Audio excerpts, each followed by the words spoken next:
एक मुझे सवाल करने की इजाज़त दे दें। आपको पता है कि IMF के तमाम प्रोग्रामों का स्ट्रक्चर एक जैसा है, बिल्कुल, और जिस ज़माने में हमारे उसका आफ्टर मैथ भी एक जैसा है। यूएस देखिए ना, मेरा मुझे सवाल पूरा कर लेने, जी, जिस ज़माने में हमारे यूएस ट्रेडी से तल्लुकात अच्छे हों, उस ज़माने में वो हमें डंडा कम मारते हैं, और जिस ज़माने में यूएस ट्रेडी हमें बेल आउट ज़्यादा देने की पोजीशन में ना हो, उस ज़माने फिर में वो हमें 16 डंडा वेवर ज़्यादा नहीं मारते हैं। देते। फिर वो कहते हैं डिवैल्यूएशन और करो। तो 16 वेवर नहीं मिलते सर ये टिपिकल स्टैंडर्ड 21 प्रोग्रामों का आप एनालिसिस कर लें। अच्छा, अगर तो यूएस मुझे ट्रेडी बताएं आपके साथ कि बैठी हुई है, IMF के ये 21 प्रोग्राम जो हैं, इसमें क्या किसी दौर में रुपया मजबूत हुआ था, या इंटरेस्ट रेट घट गए थे, या महंगाई कम हो गई थी, रिफॉर्म कौन सी की, या ग्रोथ रेट बढ़ गया था बहुत?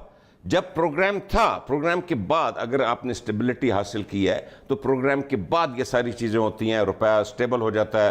This is not true. आपका 2016 में IMF का लास्ट प्रोग्राम डार साहब वाला खत्म हुआ था, जो कंप्लीट हमने किया था, उसके बाद से आपकी रिजर्व्स में डिक्लाइन शुरू हुई।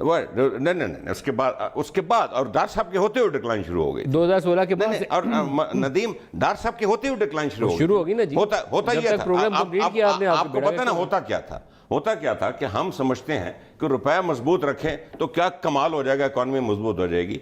अगर एक finance minister state bank reserve से डॉलर फेंके मार्केट में just to reduce the demand of dollar to keep the rupee artificially high, उस वजह से तेजी से रिजर्व गिरते हैं ना जी। सर, मैं और ये हुआ, दिस हैपेंड।